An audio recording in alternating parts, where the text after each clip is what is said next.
All right, there we go. I think we're good now. Sound check for you guys. Just want to make sure. Testing. Yeah, there we go. Yo, what's up?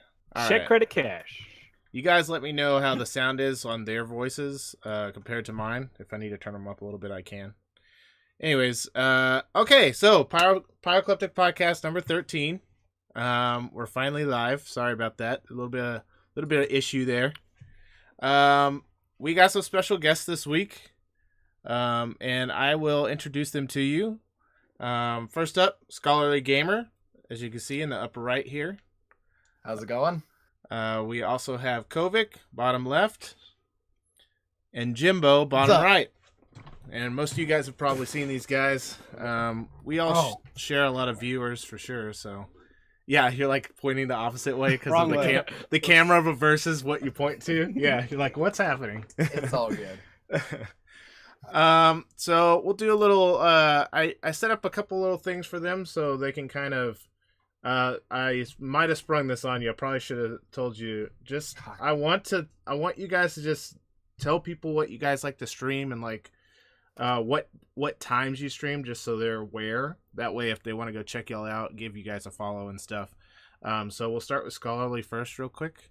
So so not only dropping this on us, but you're dropping it on me first. You get to go first, buddy. And you're the only one on screen too. I hope you enjoy. Look at that. This is a little too much pressure for me right now. Well, we kind of talked about this earlier. Like, I really don't have a set stream schedule because I'm so insanely busy trying to work 3 jobs at the same time and just pretend that I have some semblance of a social life, that I'm streaming whenever I can find time to stream. But when I am, I'm constantly bouncing between pretty much any game that's come out in the past week. I'm an insanely eclectic streamer. Currently right now playing, oh my god, we just finished playing Blackouts, playing SpiderMan, playing Graveyard Keeper, playing, I don't know, probably something different tomorrow. And we'll be talking about that stuff today, probably, as well. We will, I think, yeah. Well, that's good. One thing I want to bring up, and I'll switch back so you don't feel so pressured there. I appreciate that. It's a lot on me right there. Specifically, is you also have a website, ScholarlyGamer.com. I do. There's some stuff there y'all do. Yeah, so ScholarlyGamers.com is a fantastic website that myself and my partner in crime, Marcus Rising, we launched in April 2017 with a focus on a more analytical take on video game news and reviews. So we've been lucky enough to feature such amazing talent as the awesome, I'm going to see if I point the right way, Pyrocleptic. I did point the right way. Yeah, you did. Yeah, I did. Who recently did a Subnautica review. But the big thing that we like to do at the site is we like to dig a little bit deeper. We like to not just scratch the surface and talk about a game, but we like to talk about the impacts of the game. So, we've looked at history in gaming, politics in gaming, gender and race in gaming, cultural studies. We just, we like to rip apart games and look at them much like you'd look at books or, something like that in a university setting. Very cool. Yeah, and so if you guys have any interest in Scholarly, look on the right. I posted all their info, so they're clickable links. That makes it a little easier for you guys. Thanks so much. Check them out. And then I'll move the pressure on to Kovac. Yo. Thanks, Pyro. So I play a lot of PubG. That's probably my bread and butter. And I do 2 streams, an evening stream and a daily stream. The evening stream is usually from 10 till 3:30. And then my kids get home from school. I take a break through the whole family thing. Then I come back usually around 8 and go till whenever. And it kind of depends upon the vibe we got going, if we're having fun or if it's just not going well. Sometimes we wrap it up around 11. Sometimes we go till 4 a.m., especially when we're playing Rust. Mm-hmm. But for the most part, play a lot of PubG. We play some Rust. I just finished SpiderMan. Wow. And we play a lot of the newer Battle Royale games, trying to give them a test run, something like Last Tide, Call of Duty, looking forward to some other games coming out. And then I love the horror survival genre, and coming up in October, we'll be going through a shit ton of those. Awesome. One thing I want to bring up on you specifically, Kovac, is the way your stream is structured. Like Yes. it's like a TV show, kind of like a talk show, right? Kind of. It's weird. So I am huge into weird pop culture things, especially from the mid 80s and mid 90s, because sometimes I feel like a grandpa on Twitch. So really this season we're actually doing something very different where there's kind of a subplot that's going on with our show. And basically the overall idea is that I was playing on my computer and I was sucked into the waiting room, which is an inspiration from the TV show Twin Peaks. And in this waiting room, there are other entities that you can actually summon within my channel to play as them. There's been a little delay on that because I hosed up one of the costumes and I'm actually rebuilding it, which sucks. But going along with that, there's actually a subplot that me and my buddy Utah have been shooting that'll kind of show why I'm here, who these other entities are, why they're here. And we're going to end up having a finale for that in October, which will bring us into season 4 of our show. And we have literally written about 6 seasons worth of material. So at this point, I know where the show is going to start and I know exactly how it's going to end. We're filling in a few gaps in between, but literally I just get goosebumps thinking about it because it is so nerdy and so cool. And there's a lot of homage to some of the things that I grew up in love and inspired me that I'm really looking forward to create that. Very cool. Yeah, so check him out as well. I put his stuff in the chat as well if you guys want to check him out. And Thanks, last but definitely not least, it's a local guy for me. And sometimes we see each other in real life. You know, it just depends. It has to be a very special occasion. But it's Jimbo, which a lot of you guys know as well, I'm sure. Yeah. Go ahead, buddy. Oh yeah, I forgot I have to talk. I'm here just like watching, like I'm hanging out. I play a lot of stuff. I like a lot of first person horror stuff. I like some shooters. I just recently finished Subnautica for the second time on hardcore. That was a really fun playthrough for me. Before that was Hollow Knight, which is like a 2D Metroidvania. We play pretty much anything that I think is something that I would enjoy. That's it. That's pretty much. Sometimes I play games with Cove and you, Pyro, but I want to do some more. I really want to get into some other stuff, some multiplayer stuff, maybe in the future. But for now, that's pretty much it. Cool. And one thing I want to mention about Jimbo's stream is he's got a really cool he's got some really cool like interactive stuff you can do on his stream, which you should definitely check out. He puts a lot of time and effort into special graphics depending on the game he's playing and all that kind of stuff, so it's very nice, like customized stream. You should definitely check out if and when he's streaming. When do you stream? Oh yeah, so I stream Thursday through Monday, 3 p.m. Central to about 9. But actually I'll be gone next week, so in October, and I'll be doing something similar to Kovac. We have a lot of spooky games that we want to play, and so in October I think we'll be back and doing some of that stuff. That may be a common thing because I also I think I'm going to be doing the same thing. There's a bunch of stuff I want to play too that's spooky. I mean, you're probably going to see a lot of that, not just from us, but any streamer because it's October. Yeah. So, you know, I always say that I'm going to do that, and then I get scared. And then you're like, I'm always like, I'm going to play Resident Evil 7 in VR, and I still haven't even taken it out of the cellophane. Well, I think it makes sense from a streaming perspective and from a viewing perspective, because I know, like, I love scary movies. Everybody who's on my channel knows that, but I watch the majority from in October, right? Starting October 1st, me and my wife hit it hard. And I think that people that are on Twitch and looking for something to watch are going to want that same kind of vibe. Sure. So I think it's definitely cool. Well, I appreciate you guys coming and doing this podcast. Everybody, you know, for me, everybody here is a superstar in my eyes, so I'm super excited to have you guys. You know, I hang out in y'all streams as much as I can. With work and kids and everything else, I don't have the time all the time, but you know, There you go. So you guys check these guys out. Make sure you give them a follow if you haven't already. I know a ton of you guys are here because of them, so obviously that's fine. And let's get into it. How about that? Let's start. Let's get into it. Oh yeah. So, like we usually do on our podcast, we like to start with what we played this week. And I'll start off real quick. The first thing I'd like to say is I played a little bit of PubG and WoW. That's my like weekly that I do every week.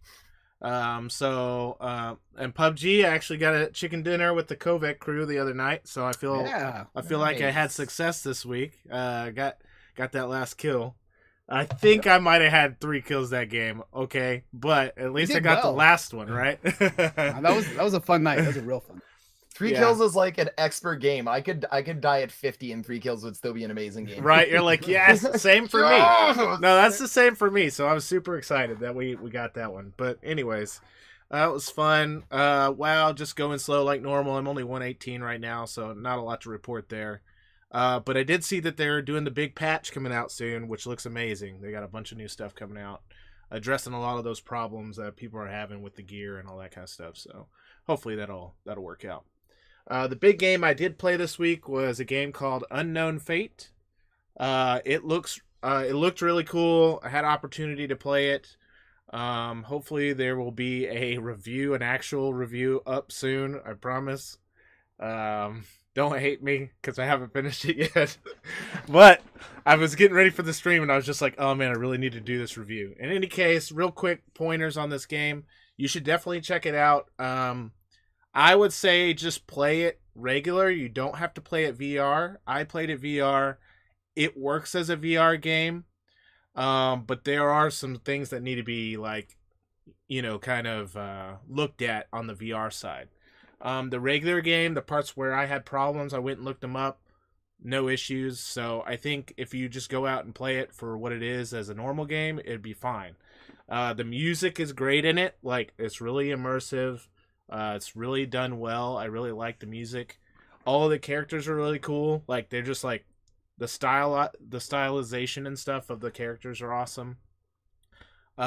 Story's really nice. Actually, it's really intriguing. I don't want to like spoil anything, but like at the same time, probably for the first third or even half of the game, I wasn't quite sure like where I was, and that's not because they weren't like trying to throw hints at me.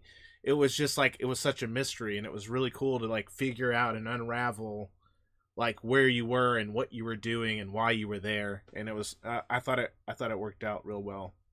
Has a lot of puzzles in it. It's less on combat. There's actually not a ton of combat in that game. It's mostly puzzles. And you have like all these special powers, which are really cool. In VR, they're really cool because you're pointing and clicking, obviously. So they were really neat to check out and find. Like, you don't get them all at once. So it was pretty cool. A couple negatives, like I was saying, the movement is really clunky and stuff. But again, this is for VR.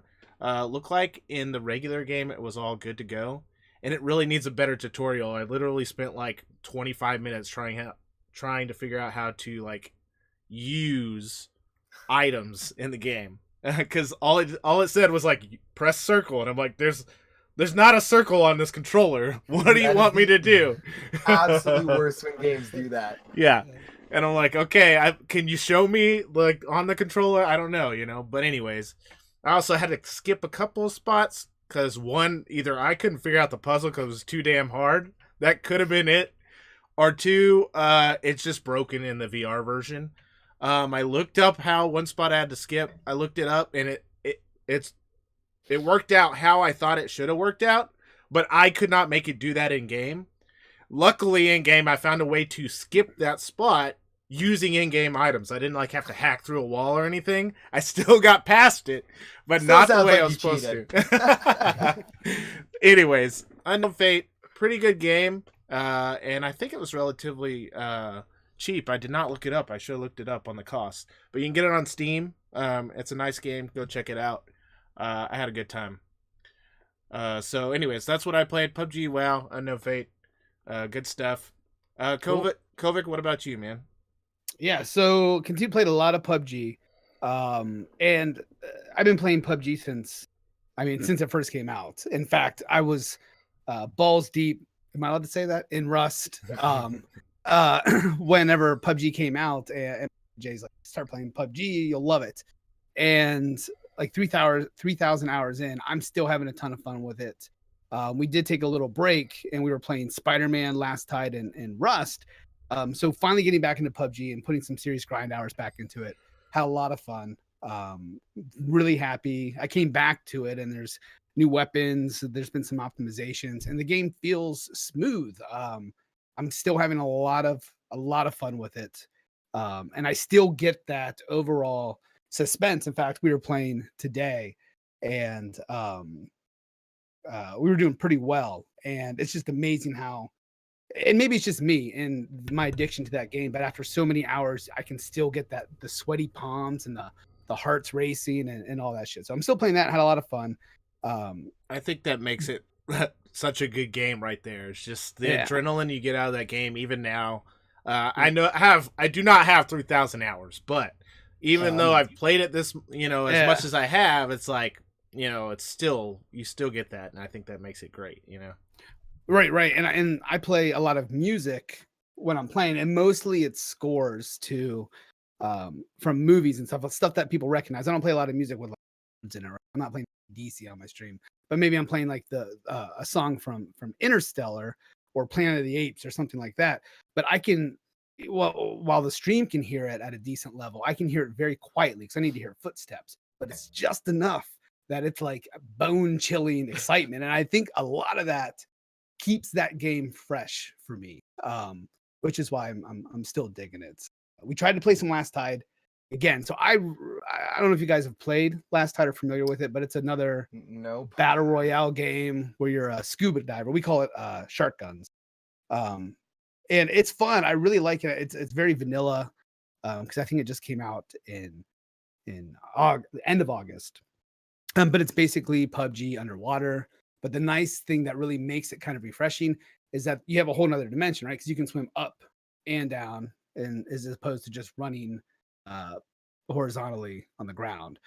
Unfortunately, we actually tried to play that tonight because PUBG went down for maintenance, and there was like the same 20 people, lobby after lobby after lobby. So I don't know if that game is going the way of the dinosaur, but I had fun with it. And if you like the whole battle royale genre, check it out.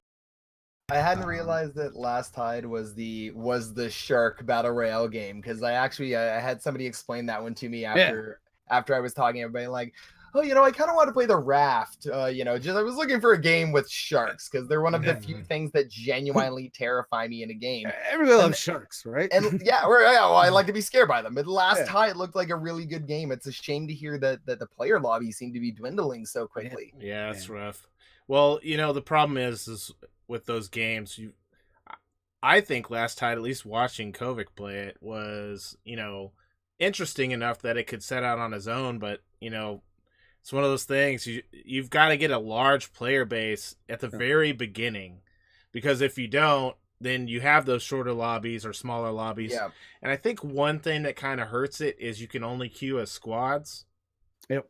And I think that really messed up a lot of people who bought it and were like, oh, I can only play as a squad. I can't play solo. I don't have a squad to play with. Yeah. And then they're just like, I think that's probably the part of the issue. But anyways. That's a really good point. I didn't realize it was only squads. Yeah, it's because I was stuck playing solo. 1v4. You can queue solo. You can queue solo, but it's first squads. So that's a bad idea. And I'm weird. Like, I get anxiety playing with people that I don't know, right? I feel comfortable enough with you guys now, right? I've met Jimbo, Pyro on here, and played with those guys, but I rarely just queue up with random people in PUBG or anything and play. And if I do, I have to talk in a weird voice and do goofy things because it helps me with my anxiety. I just can't just be myself when I do that. I don't know what's wrong with me. There's something broken up here. My name is Kovac, and I would like to play a game. I did that with some guy in PUBG, and we went on duos, and he thought it was the funniest thing ever. But that's amazing. But yeah, Last Tide. And it's, I don't know. I think all these companies and everybody's kind of looking for their own battle royale niche, right? Everybody's going to put out a battle royale game and then try and add something new and gimmicky to it and hopes that sticks. I'm hoping Last Tide isn't just one of those, and it does find a player base down the road, but I guess we just got to wait. So I was gonna real quick segue from Last Tide real quick. Yeah. Let's talk about Blackout real quick because I know a couple of you guys want to talk about it, and since we're talking about battle royales, let's talk about it a little bit. I spent no time playing Blackout. Yeah. I have no idea what you're I None have at no all. idea what you're, I definitely did not pre-order it for both PlayStation and Xbox so that I could try it on both of them. Oh, I'm sorry that you didn't pre-order it for the only one that matters. But go ahead, continue. Yeah, well, I wouldn't know what you'd be talking about. The Nintendo Switch, you can't play Blackout on that. So, what did you guys think? I know Kovac has some things to say, but we can start with you, Scholarly, first. Since did you play it on both consoles? First of all, I did. So I spent what was it? Monday or Tuesday? I can't recall. To Thursday playing it on PlayStation, and then Friday to Sunday playing it on Xbox. Okay. Realistically, I didn't notice that much of a difference between the two. I was playing on the PS4 Pro and the Xbox One X, so both playing in 4K or upscaled 4K or whatever exactly the beta was running at. I'm not entirely sure. But both handled exceptionally smoothly. Like, okay, and so I'm not gonna try and be controversial here, because I realize we've got like PubG player, Jimbo, I can't recall if you play PubG, and Mr. PubG down over here with his 3,000 hours. So I don't want to start smack talking PubG. So instead, I'm going to smack talk PubG on Xbox, because it's still a PC game you're supposed to be somehow playing on Xbox with a controller, and it feels like a PC game still. The beauty of Blackout is that I keep wanting to say Black Ops and Blackout at the same time. Yep. The beauty of that is that you have decades of development of console shooters at the backs of these guys. Like Treyarch and Activision, they know what they're doing when it comes to a console shooter. All they had to do was take their traditional deathmatch or small squad deathmatch, turn it into a massive map. They were smart enough to add in a bunch of the fan favorites from Black Ops and Black Ops 2. And you have that refinement there that Bluehole Studios, for instance, is still trying to catch up on. They've really got a refined game on PC, but when it comes down to console, Bluehole really hasn't caught up. And I won't get into it now, but like PUBG is like a bajillion updates. Like we just got the 1.0 launch, and it runs better now. But I mean, compared to like Blackout for a beta, it could have been a full release. It was insanely smooth. I barely noticed the hiccup. Couple janky lobbies, but you expect that. Yeah. Now let me ask you a question real quick, and then we'll let Kovac talk. Did you play the battle royale part at all? That's all I played. Okay, I was just checking. No, yeah, I haven't played the Black Ops multiplayer. I didn't even know. Okay, all right, yeah. That's cool. No, I didn't play the Black Ops multiplayer beta. I only played the Black Ops battle royale, and I would game changer for the battle royale genre, in my opinion. Okay, so let's see what Kovac has to say, because I know his is slightly different. So I guess I'll start with the Xbox. I've never played PUBG on the Xbox, and nor I think would I ever, because I have a PC. But I mean, like I have played Fortnite on the Xbox with my son. So I can just imagine how bad PUBG, like just watching people play maybe on YouTube or whatnot, try and struggle through playing it on the Xbox versus even on mobile. So yeah, I would definitely agree with all that. And I guess I would actually agree with the whole, because this was actually my biggest point, and ironically, it's my biggest problem with Call of Duty Black Ops is it feels like every single Call of Duty game I've ever played. So going in and playing Battle Royale with it, it literally felt like I was just playing deathmatch, but I just, instead of respawning, I had to go back into the lobby and play again. So that being said, it's fun. I didn't mind it, but it doesn't feel necessarily too unique or bring really anything new to the battle royale genre. That being said, it will find a player base because it's a Call of Duty game, and that's great. And they'll be able to put something out that's very fine not buggy, not go through all the struggles that a company like Bluehole has, right? But at the end of the day, I still think that the gameplay is very unique with PubG compared to Call of Duty, which we've all played for years now, for decades. So we know what that feels like. Yeah. So when I jumped into it, I had fun. I had a lot of fun playing with squads. I played maybe 3 hours solo because I was out of town. I played maybe 3 hours solo, then maybe 4 hours in duos and squads. And it, like I said, it just felt like a Call of Duty game. That being said, it's fun playing with friends. I'll buy it because my buddies are buying it and I'll play with them. But I look forward and I'm hoping that after the beta is released, with the probably additional maps, because I'm assuming it's going to be multiple maps. You can have a battle royale in any of these small little maps, and I think that'll help keep it fresh. But I am interested in hoping that maybe I can appreciate it as much as everybody else did. But I've never been a huge fan of Call of Duty games to begin with. But I think that's a really good point, because you're bang on with saying it plays like Call of Duty. Like, I think that could be the best way you could sum it up real quick is it plays like Call of Duty but battle royale. Like, and that's it.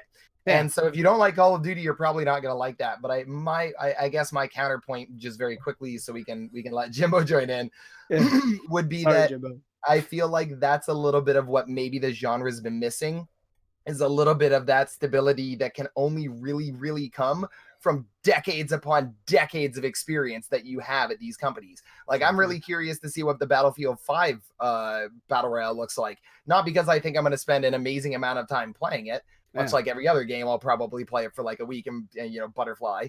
But if these companies know what they're doing, right? Like, that's the same reason that when Fortnite Battle Royale came out, it came out and was immediately a polished game. Why? Because Epic Games knows what the fuck they're doing. Right.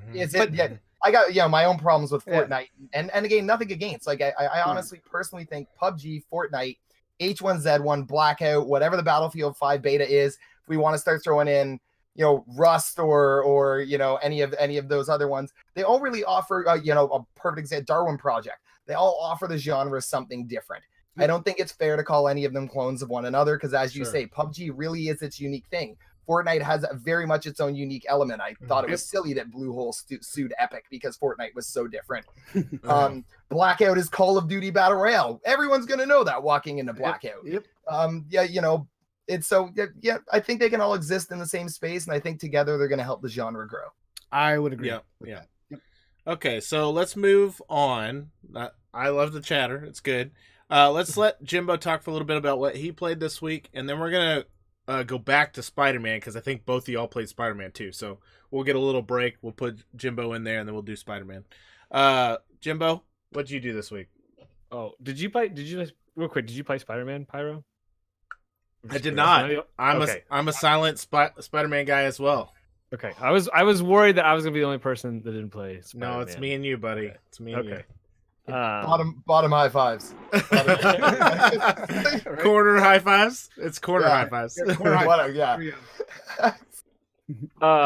No, this last week I played Subnautica for the second time, and I played it on hardcore this time, just to kind of give me an excuse to go through it. I don't know. They announced a standalone add-on for the game that's going to hit early access, they say, in the coming months, called Below Zero. So they're going to add like a kind of winter Arctic frozen thing. Biome. Yeah.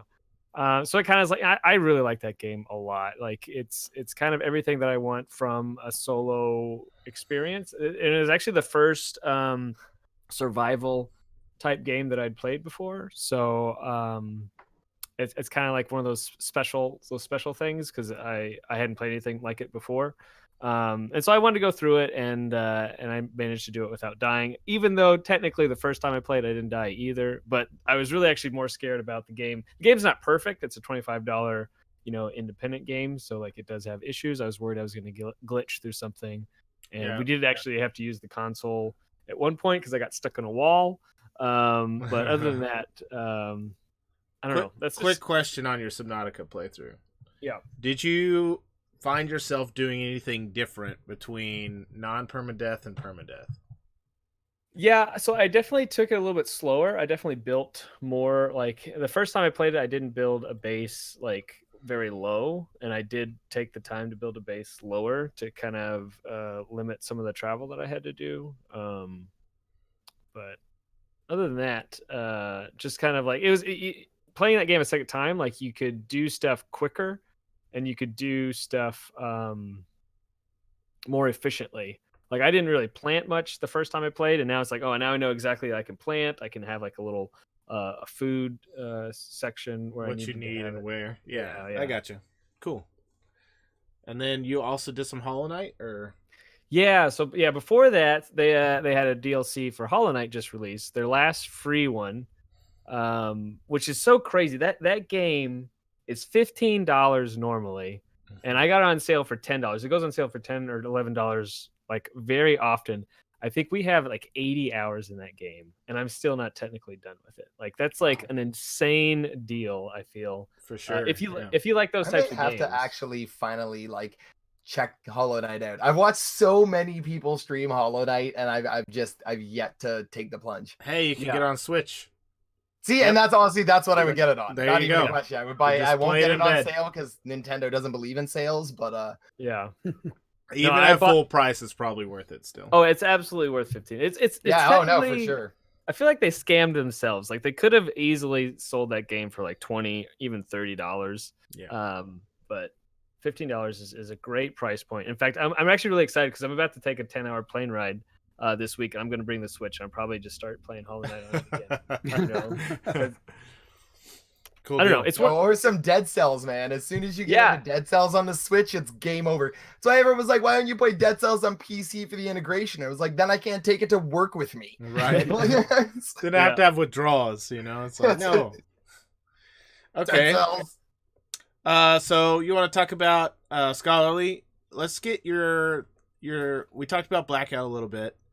We did. Did you want to touch on anything else there, or are you good there? Yeah, well, like I mean, I guess real quick. So Daisy on Xbox. I've been dabbling into. I was on a bit of a Bohemia kick because they just released Vigor, which is a brand new Xbox One exclusive game preview. That's I won't get into too deeply, but it's kind of like oh my god, I'm having a brain fart on the name of that, like that ultra hardcore battle royale game on PC that I can't think of right now. Anywho, PUBG? it's no, no, like the actual hardcore one. So anyway, I can't remember, but yeah. So you drop in and you can spend as much time looting as you want, and then you can extract at any point with the loot that you have. And it you can choose to engage players. You don't have to. It doesn't really matter. Your whole goal that you want is to extract as much loot as you can. So it's Escape from Tarkov is what you're thinking. Thank you, Escape from Oh, Tarkov. It's the Escape closest from- thing I can. Thank you. The closest thing I can compare it to is Escape from Tarkov, but it's not really that much like Tarkov. Like it definitely brings its own unique element. And for an early access game, it launched pretty smoothly. Cool. Now the same can't necessarily be said for DayZ on Xbox, which is fun, but. And I mean, I'm pretty sure you guys are mostly like, I know gamers. I can say this to you and you'll understand completely. It's DayZ on Xbox. Yeah. Like it's if DayZ functions like that on PC, Lord only knows. but that being said, it's still fun. You don't have to deal with some of the issues that you would have had to deal with on PC. Like, I mean, I'm not concerned about anybody hacking the game, for instance, at least not at this point. And Bohemia has promised a nice slow and steady development cycle. We have, they've started it off pretty vanilla, but vehicles are going to be coming by end of the year or January so anyway, it's pretty light right now. And the whole goal is right now just to survive. Like you drop in, you survive as much as you can in a server, you log out, you join the same spot in a different server, but like it's entertaining. They've got a long way to go. The real question is going to come down to like, do they do the same thing they did on PC where every once in a while you're like, oh my god, DayZ on Xbox is really good, and then next week you're like, nope, update 1.384, fuck that over. Yeah, it's terrible now. Yeah. Yeah, now it sucks, and the hackers. So, but anyway, I'm enjoying it, and with friends, it really makes for some fun time.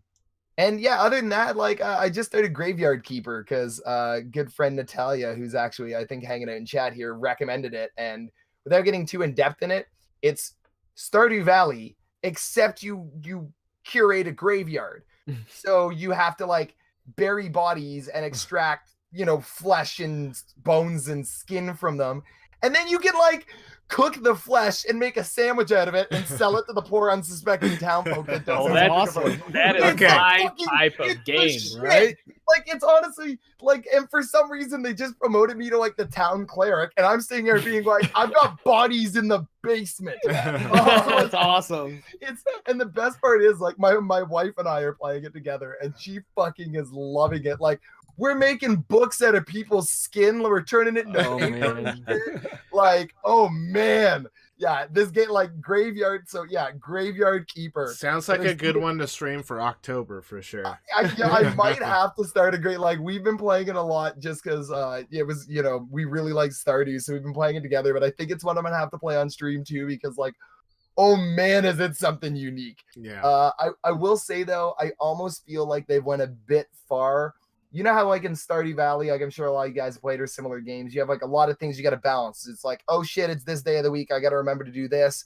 Oh, it's this month, I got to be focusing on this, or but you can really go at your pace.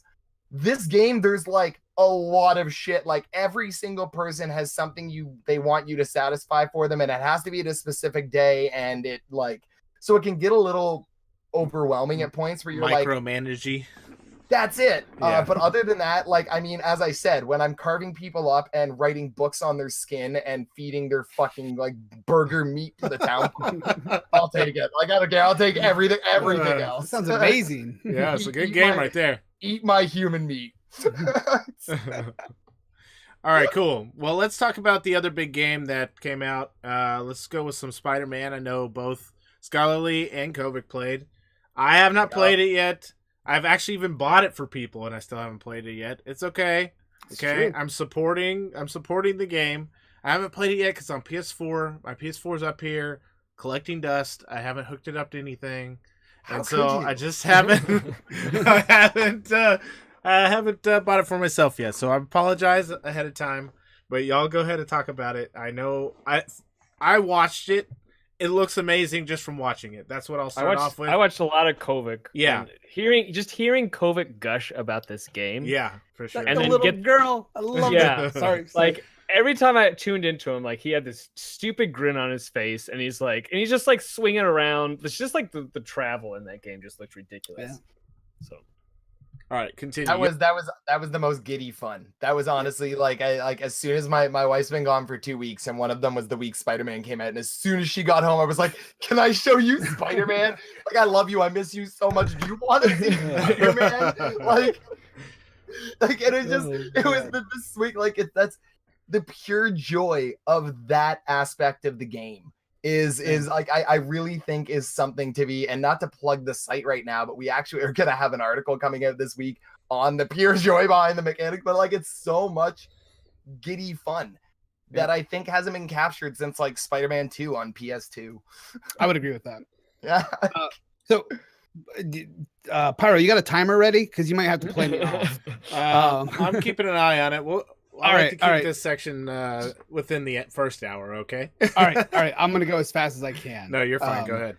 Because I have to say something before I talk about the game, because I'm 100% biased towards it, right? Like growing up as a kid, Spider-Man is what made me discover comic books, right? So whenever I was down and out or whatever, I would read Spider-Man and I would escape. And that was just this character that I felt like that I related to my entire life up until I got a little older, right? And about up to my mid-20s, though, like any character you were to ask me, who do you relate the most to? I would say Spider-Man. So I played Spider-Man 2, loved it, right? And I thought that was the greatest Spider-Man game that had ever been made. And then I played this one. And like I said, I'm biased, extremely biased. I think it is the greatest single-player game I have ever played in the history of my life, hands down. I think that the character development for it was amazing. I was giddy like a schoolboy the entire time. Just all the the fan service that was in there, where not only could somebody who's kind of familiar with Spider-Man pick it up and play it and love it, but people that are hardcore nerds of Spider-Man, there were just so many little Easter eggs in it that I loved it. And even though I've stopped streaming it, sometimes I still swing around upstairs, and it's literally it's amazing. I had so much fun playing it, and literally, like I said, literally like 10 times. This is the last thing I'm gonna say though, but like I've never had a video game make me feel the way that game did. In fact, when we did finally end it, I also ended the stream because like it just weighed on you. Like when you walk out of a really, really good movie and that movie just sits with you for a while. That game did that for me. And I was like, all right, guys, I think I'm going to end it here. Thanks for hanging out. And yeah, then I had to spend 2 hours talking to my wife about it, but she was not impressed. But yeah, sorry. I'm done. Ran over. Spider-Man ran. You're good. Scholarly? Like honestly, I think you've hit on it really.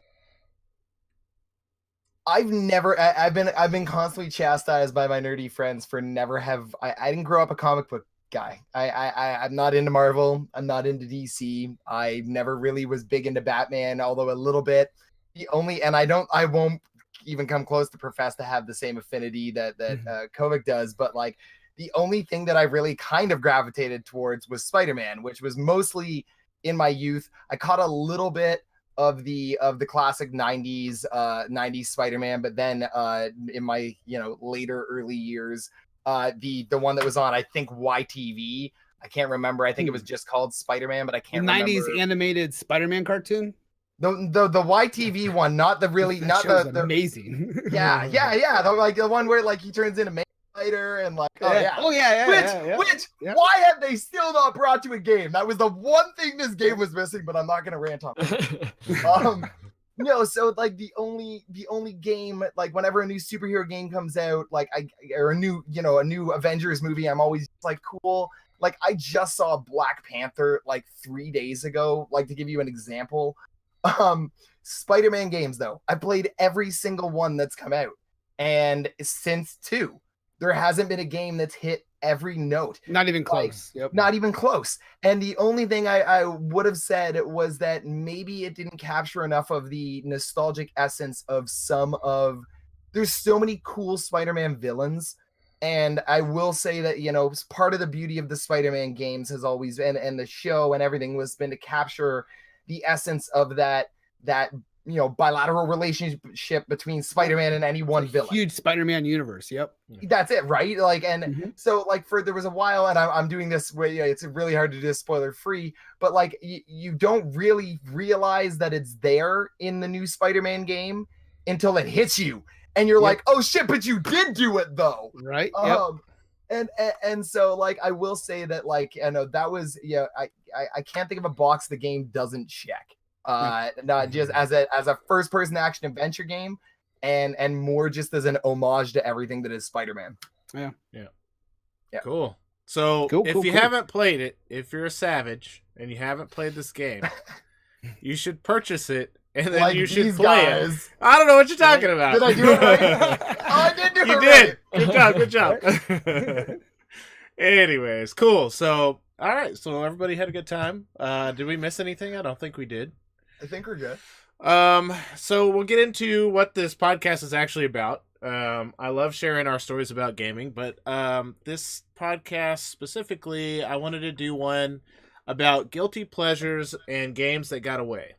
And specifically what I mean by that, as in like guilty pleasures are games that we enjoyed ourselves, but maybe not everyone else enjoyed, or they're kind of like looked down upon, or they're not very popular, those kind of things, but we think they're awesome, or we thought it was a good game, or whatever. So it's kind of like ones that we're ashamed of, right? Like we don't want to tell anybody, but we're about to tell everyone. Haha.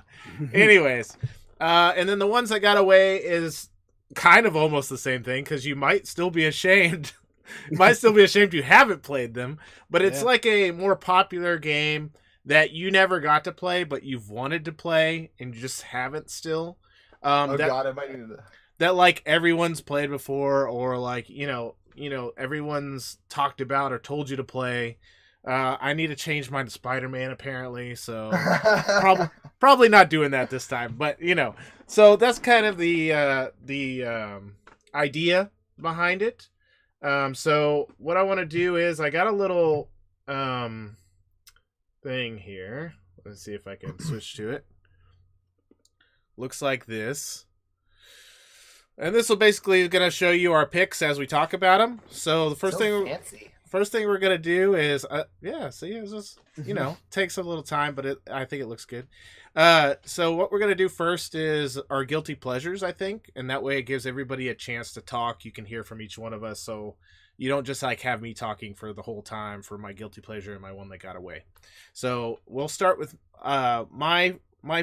me first, I guess. So my guilty pleasure, and I'm going to get chastised, but that's kind of the point, I guess, is Final Fantasy X2. Oh my gosh. Boo! Yes, boo. Okay, so Nah, I can't even judge you. So I want to say, first of all, has anybody else played this game that's talking on the podcast? Yeah, I kind of really enjoy that game. It was great on Vita. Okay. So you played it, Jimbo? No. Okay. The Kovac? No. Nope. Okay. Nope. So, anyways, this game was touted as like a terrible game. The things that were wrong with it, I'll just pop out real quick and list those off real quick. Very fan servicey game. All the characters wore like real skimpy clothes. All the the jobs there weren't called jobs in that game, but all the dress spheres in that game were all kind of skimpy, that kind of thing. So it was very fan service, and so a lot of people didn't like that. It was very campy. The biggest, most famous scene in that thing was the opening scene, and I will throw up some. I forgot to throw up the videos for this, but in any case, it's very known to be very campy, and also a lot of people say it ruined 10's story because it's a continuation from 10 technically, and so that was part of the issue. It ruined the story for them, because it did not. It just changed how that whole story happened, so it's one of those things. Let me switch over and I'll show you some video of this so we have it while we're talking, hopefully. Maybe not. Hello, please. All right, let me switch back and I'll fix it. Anyway, so that's why it's known as a guilty pleasure for me, because none of those things, nobody liked it. But to be honest with you, what I really loved about it was that the plot, while it may have been campy and ruined X. So first of all, when you play it, just think of it as a separate story, and then you don't have to worry about it ruining X. Okay, that's the first thing. Second of all, I really like it because the story is kind of neat as far as, depending on the choices you make, it changes the outcome of the story. So that was kind of, I don't think it was the first game that did that by any means, but it may have been kind of one of the first games I played that did that. And so that's kind of what I want to point out. It's just, and one of the first Final Fantasy games that did that too. Yeah, for sure. So, Maybe the first. I liked that aspect of it. It was really cool. The other thing is I really like the battle system, which actually is a point of contention for a lot of people. They either loved it or they hated it. It was a modified version of active time battle, which that's where you have characters that charge up their bar, and when their bar is full, you get to take your turn essentially. So it was kind of neat that you could, basically there was an option where you could have it like pause combat, and you could kind of do things how you wanted, or you could just constantly do the active time battle. I just like that you could have those options. Also, you could swap jobs or dress spheres in combat, which is really neat. So it made for really good combos and stuff like that, to use. So it was really cool. I really liked it. And you kind of see a lot of that stuff in the new Final Fantasy, like for example, like 13. where a lot of those ideas kind of came into full, which a lot of people don't like 13 either, I guess. But I was just thinking of 13. in any case, I'm sitting there with the C tattoo on my arm. I'm like, oh, 13, you say? yeah. And so, you know, some people don't like it either, and maybe for the same ideas. So, yep. But you know, I don't know. I really love that game. People said they went really over the top as well with like the all-female cast, like, you know, that sort of thing. But I don't know. I liked it, and I thought it was a good game. It's just that's why it's my guilty pleasure. Nobody else likes it. They think it's terrible. But I love it. So we'll, you know, take it or leave it. If you like that game though, or if you want to play it, it is available on Steam. You can play it on PC. Huh? Oh yeah. Well, that's $30 on Steam. And you can also $30 just for X2. You Yeah. don't even get both. No, that's the XX2 remaster. So Oh, okay. you're As right. long as you get It's both. I was both gonna games. say it was It's like both games. Yeah. $30 just for X2. And I think it's $25 for the PS4 or the PS3 or Vita, whichever you want to play on there. So you can definitely go check it out. It was really fun to me. So one of those games I enjoyed. So anyways, that's mine. So anybody have any thoughts on that, or do you everybody's okay I with honestly my like sweet picks? I enjoyed X2. I'll be honest, I don't think I ever finished X2. After on the heels of X and again just being me, I have a hard time finishing a game. I have a really hard time finishing a JRPG. No, I didn't think X2 was that bad, but I'm also like I can find the silver lining in pretty much anything. So, All the things, yeah. Yeah. So we're gonna take a little turn here, guys, on the podcast. I messed up the order, so Scholarly, we're gonna go to you next, even though in the thing you're last. Oh I think. no! So I was you're not next. prepared. Oh no! Because when I built the thing, I accidentally put you as the second. So in any case, we're gonna guess. start with your guilty pleasure next, which Oh, would be. man. My guilty pleasure. So I had a hard time with this because I play a lot of embarrassing games. But I was trying to think. I was like, what embarrassing game did you play for a long time and then people judged you for? Sword Art Online Hollow Fragment. And I wouldn't honestly judge anyone for being like, what the hell game is that? Because you've never heard of it before. So Sword Art Online Hollow Fragment was the first Sword Art, if I recall correctly, was the first Sword Art video game that came out. And it's a game that came out exclusively on the PS Vita, originally in Japan, and then it was ported with some atrocious subtitles. Not even voice acting. We didn't get voice acting, and that's fine. That's expected in a Vita JRPG often. But like some pretty bad translated subtitles, at least so much that you could understand what was happening. But anyway, so it is genuinely. Oh my God, do we have some SAO Hollow Fragment here, eh? Yeah, I got a so fix on yours. So we're no good. worries. It was Nice. generally reviled by critics. Except, like, I will say that most gamers genuinely enjoyed it. I'm pretty sure this is the story trailer. So, Sword Art Online Hollow Fragment posited a different ending. After Kirito defeats Kayaba, instead of the game ending after the 75th floor, if I want to pause it right, they're instead transported to a different place called the Hollow Zone, and then they find themselves back at Aincrad, and they have to finish floors 76 through 100. Those are no spoilers, I promise. Oh, those are yeah, that's a Sword Art show spoiler. I'm sorry. You know what? If you haven't seen Sword Art 1 by now, I'm not feeling bad about that one. Normally, you should I feel definitely bad. see it. It's another Yeah, thing yeah. that you might have to be ashamed of, though. I don't know. Yeah. I'm fine. Yeah, with no, yeah. It's a guilty it. fuck. But anyway, so yeah, it's really, and I want to speak about this as like non-biasedly as possible. It's a bit of a fan servicey game for Sword Art fans. Like, I mean, it's not a bad game as far as the core gameplay goes, but the plot that threads it together is pretty loose when it comes down to it. The fan service is 50% fan service in the literal sense, as in you are a fan of this anime and you will enjoy the fact that we've been able to represent it in this really exact way. Like it plays like the anime looks. That's probably the best way for me to say it. That being said, it also goes a little bit heavy on the fan servicey, like you remember these 5 girls that you probably had your eyes on in the anime? Well, now try and woo them in the video game.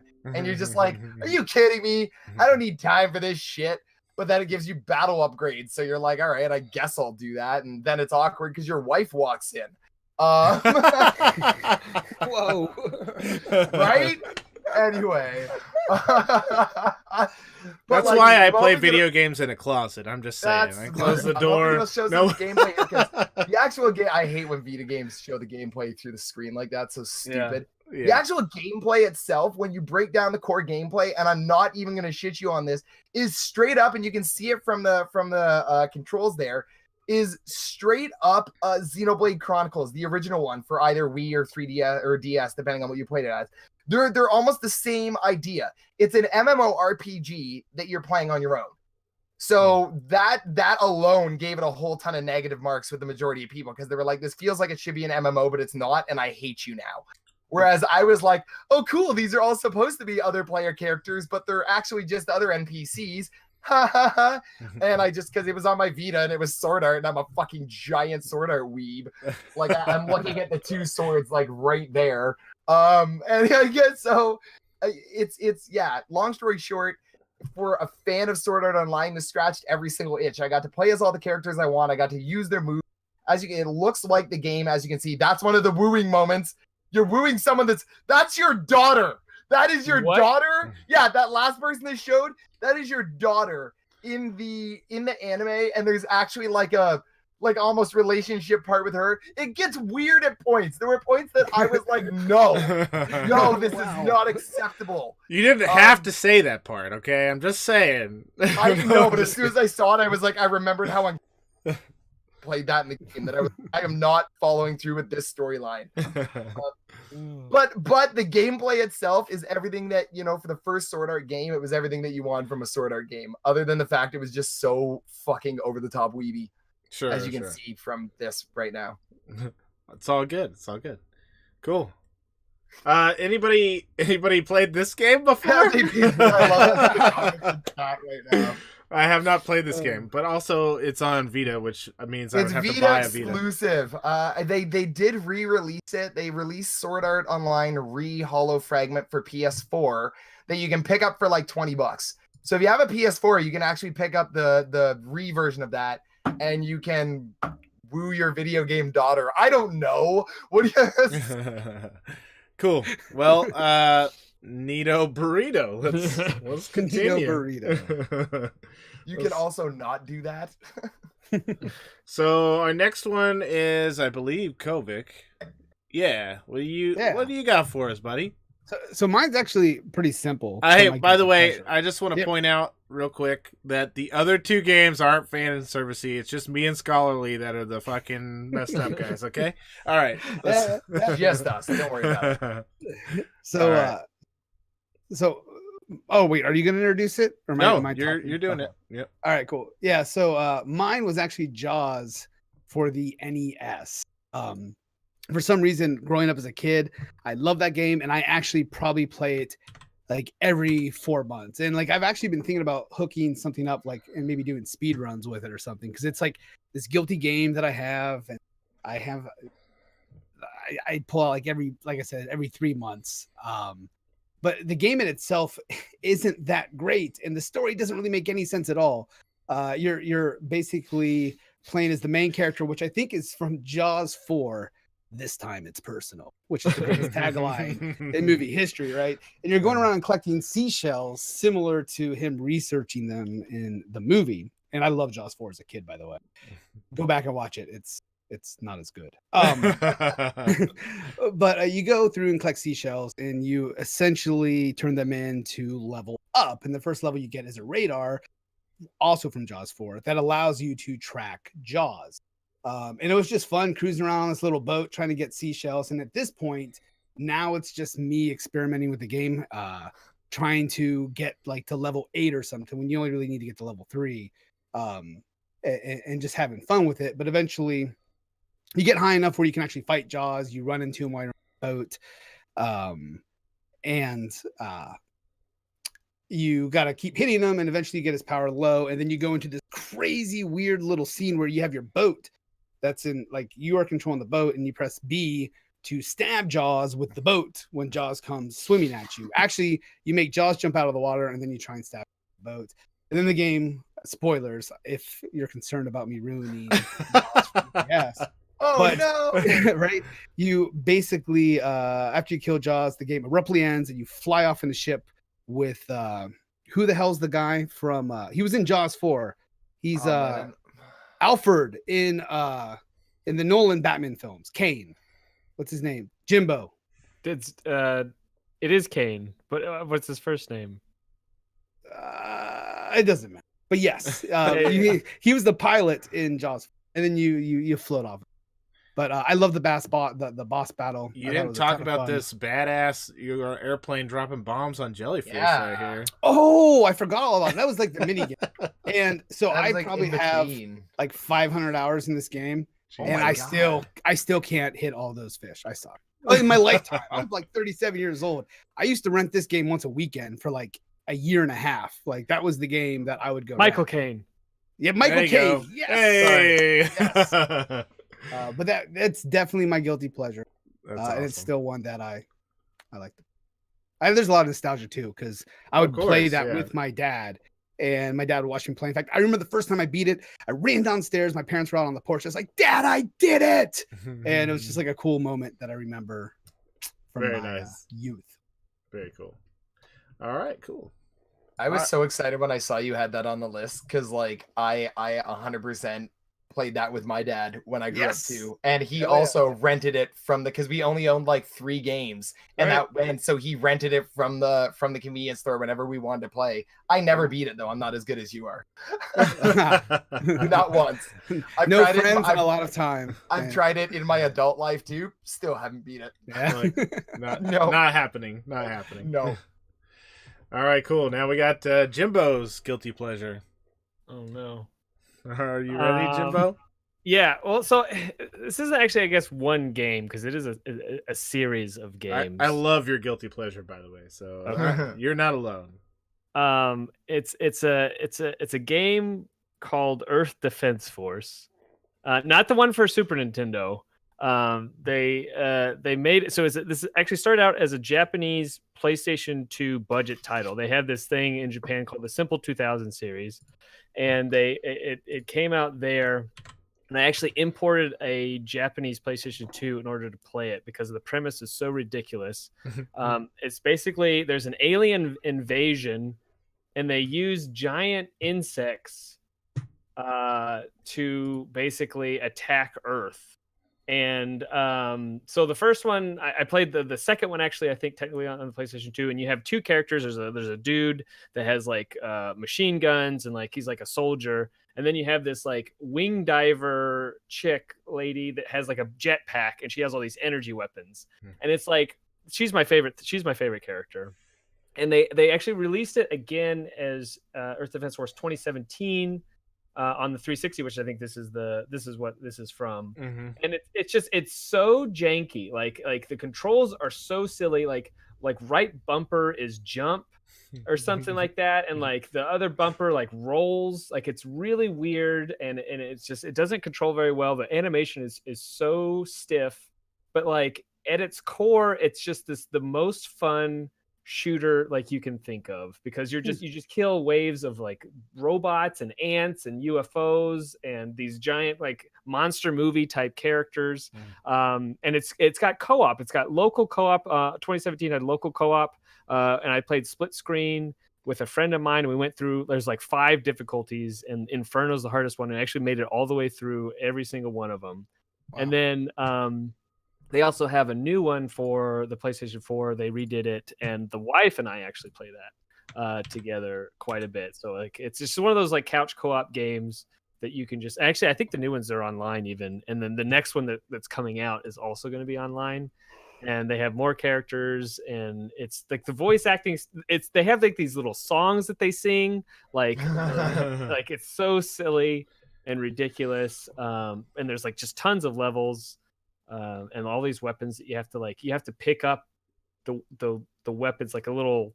It's like just like a drop on the ground. You don't know what it is until the end of the level. You have to beat the level, and then you find out if you got anything good. And it's not like a good game, but it's an absolute blast. So I'm with you. Like, I played this game with my brothers on the 360, like every minute that I was at their house. So they live with my mom. I live with my dad. Every time I'd go over there for like the weekend, that would be like all we did. The whole weekend we would just play this game, and I don't know what it is about it. Like you were saying, it's like it's not the best gameplay, but like first of all, the fact that it was split screen co-op helped enormously. But like this game was just so fun to play. Creature. What is that? yeah. But anyways, we play this game so much, and it has a little bit of a nostalgia for me, just because spending time with my brothers and playing this game with them. And just remembering how fun it was, to hang out and play with them was really cool. So that's a great, it's a super pick. I like that. It's a good one. Hold on, was that a video for the new one that's coming? Yes, so that's Earth Defense Force 5, Yeah. which is the new one that's coming. Yeah, so I haven't fought that frog thing yet, but I'm gonna kill it. I think I need that in my I'm gonna life. get him. Nice. Okay. Well, that was those weren't bad. It went from like, really rough stuff here to some okay, sure. Yeah. Anyways, so all right, now we're going to talk a little bit about the one that got away for us. And these are just games that, like I said before, that we always wanted to play, but we never had the chance to.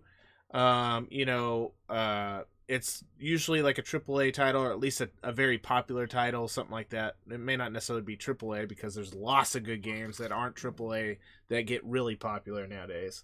So, but I'm going to start off with mine. And mine is the Uncharted series.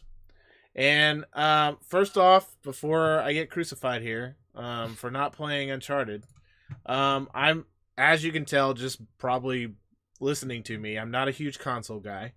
One of the bigger issues is when I was at my house, like at my parents' house, my dad wouldn't buy me a console anyway, because I already had a PC. So everything I had to play console wise was always at my mom's house. In any case, didn't buy Uncharted because it was like a single player game. A lot of things that we bought at my mom's house were multiplayer, so me and my brothers could play it, stuff like that. So I had a PS2 at some point. I had finally bought a PS2, and I just never got around to actually buying or playing that game, And so it's one of those games I missed, and I really want to play it. I'm assuming, how many of you guys have played it on the podcast? I've played all of them. Nope. I haven't played the most recent one because I wanted to actually finish the originals first. Okay. Yeah, and I think I'm gonna play it soon, because you can obviously still buy these games. You can buy the Nathan Drake collection, which is what we're seeing here, which apparently has the first 3 games in it. Yep. And you can buy that on the PS4 for like $20. So it's pretty cheap. It's worth it. It's what I bought, and like any of those 3 games are worth it. Yeah, and also you can get it on PlayStation Now, which me and Kovac were talking about earlier. So I probably end up doing that. And PlayStation Now is like $100 a month. I mean, $100 a year. Sorry, not a month. It's $100. Shit out of me, dude. I was like, what did I sign up for? Sorry. I remember that. It's $100 a year. And so I might just play it on that, because I have that, and I can just play it on my PC. So, I don't know. It's just one of those games. Everybody tells me it's awesome. It looks awesome. You hear everybody talk about it, and it's one of those games I just never have played. So, and then you'll get to meet Sully and you'll know. Yeah, You'll slowly just is. know. Yeah. I'll have to know about. I'll get to know what all these things mean that people talk about the Uncharted series. So, but that's mine. And so I just never had the opportunity to play, really. Next, I think we're gonna do Scholarly's again. You're throwing me under the bus again, aren't you? Yeah, yes, I am. All So right, well- yours is a little bit different. I know, because I'm the worst and I can't, ever make my own goddamn mind up about anything. I'm the guy that literally decides what he stream 5 minutes before his stream starts. So so I had a really, really hard time when I was thinking about this because I always say that I'm OCD when it comes to gaming, and because I obsessively have to, if a new game comes out, I get that itch where I at least need to experience it. I am on a path to try and play absolutely every game that I can because I want to know what they're like. That being said, being that kind of person means that I don't really dabble into MMOs. And I mean, when I say I don't really dabble into MMOs, I can almost exclusively say across the board, any of the Star Wars MMOs, because I've missed, Galactic Heroes, Galactic something. There was another one, and then there's Star Wars: The Old Republic. Galaxies. That was the one that that looked amazing when Prime. World of Warcraft, Final Fantasy 14, Final Fantasy 11. The closest I've ever been able to get was the Elder Scrolls Online, because it's something that my wife and I play. But as I was joking with the gentleman earlier, I've had a ESO subscription for about 4 months, the last 3 months of which I have not used. And this is only my most recent ESO subscription. This has happened before several times. Because I keep being like, oh, this is the time. But I'm such I dabble. I'm so eclectic about how I game that I have a really hard time sinking into MMOs. But I've always thought of that genre for me as I've always seen it as kind of the unicorn, the thing I know because of who I am, I'm never really going to be able to fully experience like other people do. I'll tease people now that are playing WoW because Battle for Azeroth came out and I'm like, seriously, you're playing WoW again, are you? But really deep inside, I'm a little bit jealous that they, for sometimes up to a decade, have had this connection to a game and a community, and that I could never hope to experience because of the type of gamer that I am.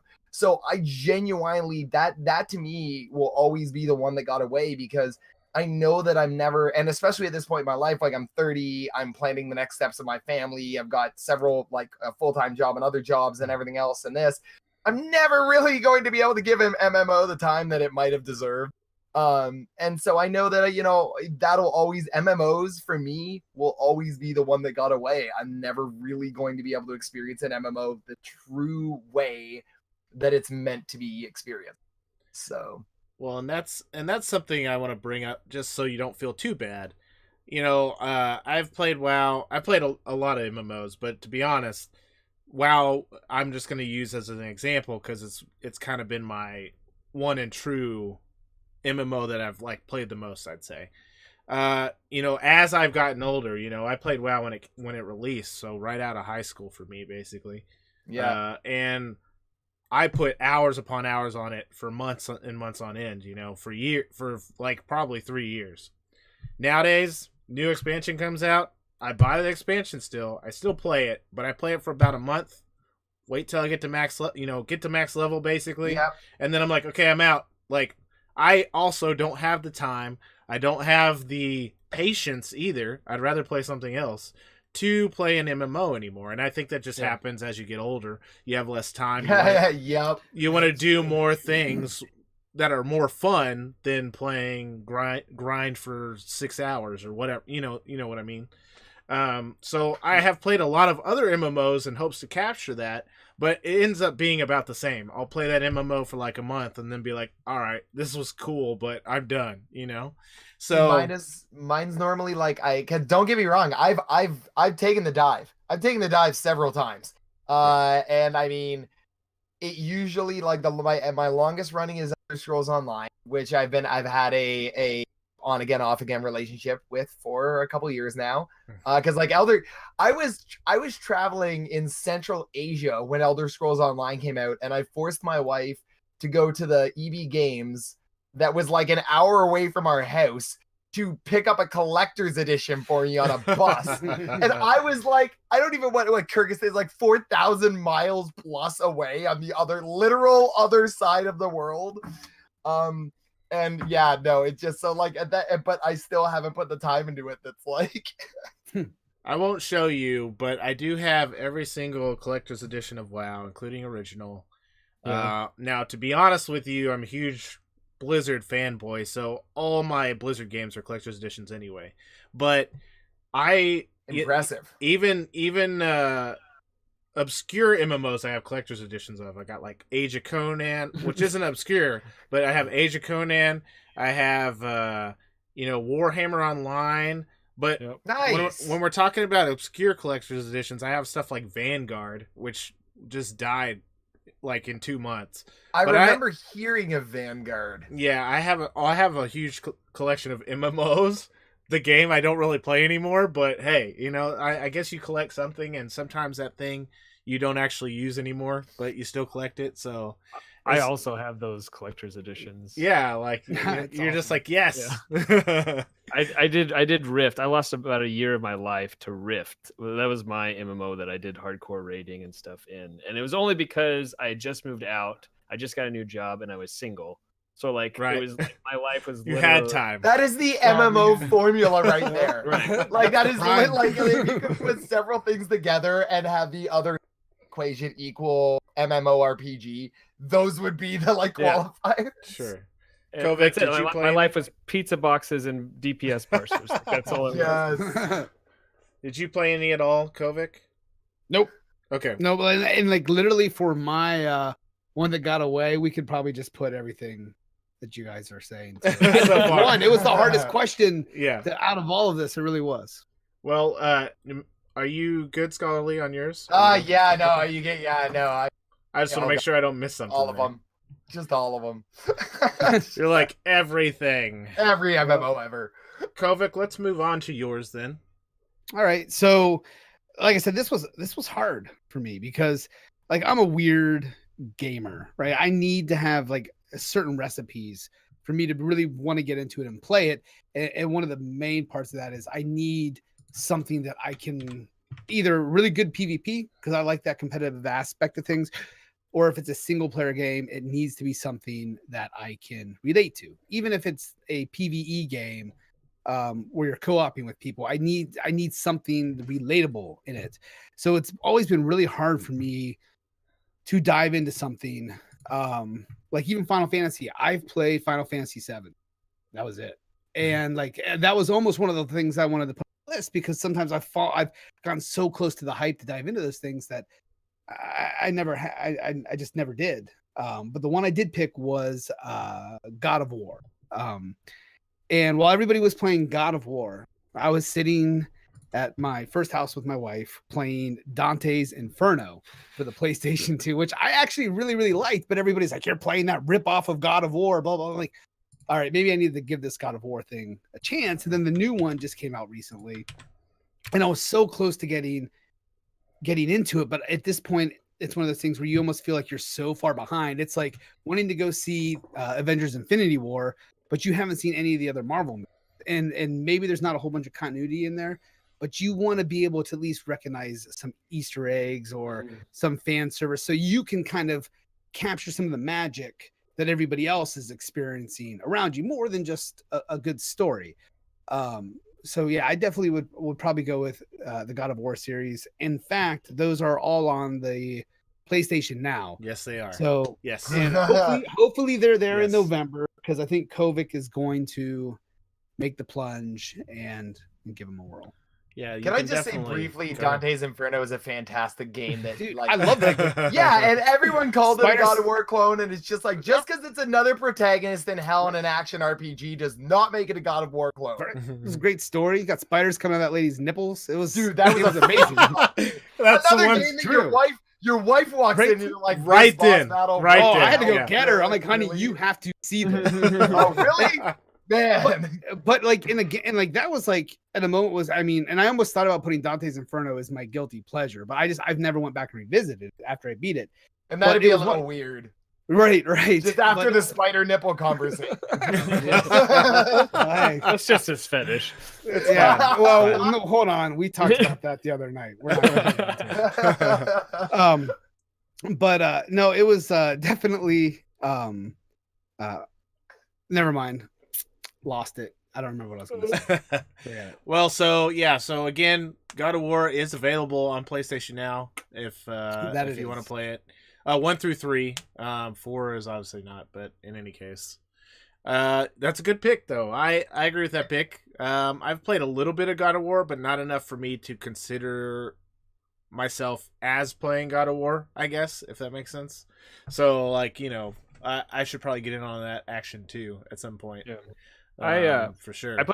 I was a big fan of the first two. I actually played the first two and beat them both on the God mode difficulty. Like Nice. it was a big deal to me because there's a demo. I remember this demo disc that PlayStation 2 had for the first God of War, and you got to play like the first little boat section, and there's like this Hydra at the end, and it had these crazy quick time events with these cool camera angles and this really intense music. Like I was all about that game. I thought the production value was really high, and I was so into them. And like, but I've only played an hour of this latest one, and already like it's so good. My wife has played it, and she's trying to get me to play it. I need to find time to play the most recent one because it's. I honestly bought a PS4 Pro. I have the God of War PS4 Pro, and I still haven't beaten the new fucking God of War game. So like, I'm so behind on it. That's all right. All right, Jimbo. I think you're the last pick we got for tonight. Okay. Well, mine's kind of. I mean, these are all kind of similar, right? Like I haven't played The Witcher yet. Yeah. And The Witcher 3, I guess specifically.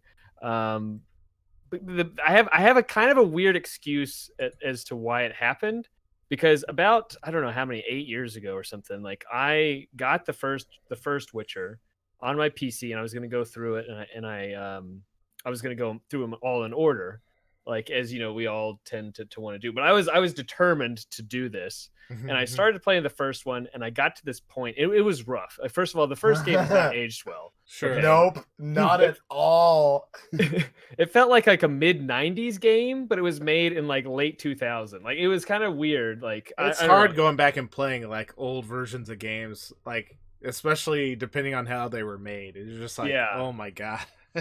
But like I still like the lore. I mean, you still get a lot of Geralt like backstory, and I like this character. This idea of the Witcher is cool. And I was like, well, I can make it through this. And then I hit this game, this bug where this one guy, his quest bugged out, and I couldn't progress.